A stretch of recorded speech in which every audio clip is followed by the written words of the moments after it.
Hi, I'm Chris, originally from the North Norfolk Railway, but temporarily here to show people around the goods shed, explain the history of the railway to a certain extent and answer any questions that I can.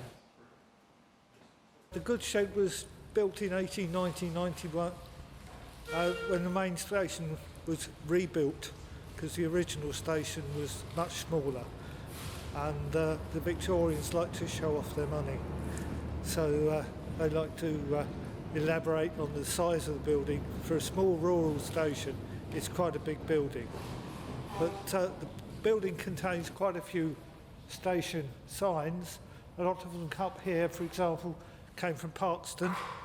As you can see, there's one that says Continental Ticket Office and one that says Foreign Passports.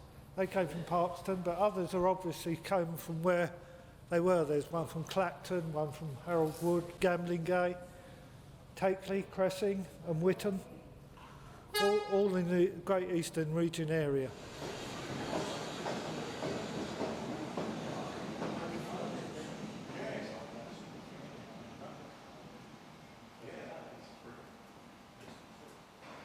When I went to the North Norfolk Railway in 2013 with my grandchildren, as I got off the train in Weybourne Station, Oliver Cromwell was visiting and pulled into the station, and it was that from there on I was hooked. But I've always been interested in railways, having travelled up from Euston to Chester every summer holiday for the school holidays.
I enjoy talking to the people, the visitors, and explaining things, how things run.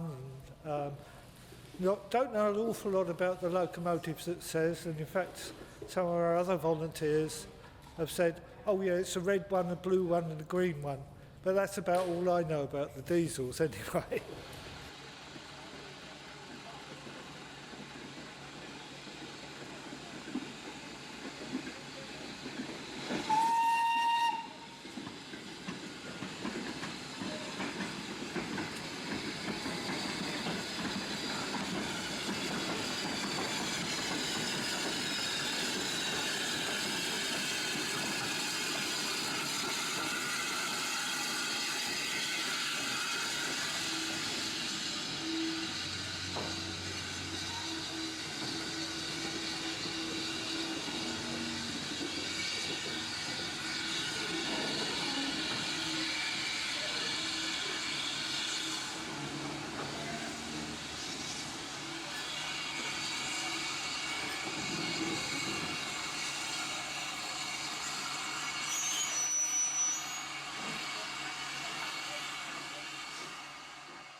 They're a great team, great crew, always friendly, always willing to explain things and pass on their knowledge, and there's an awful lot of more people that have got far more knowledge on railway than I have.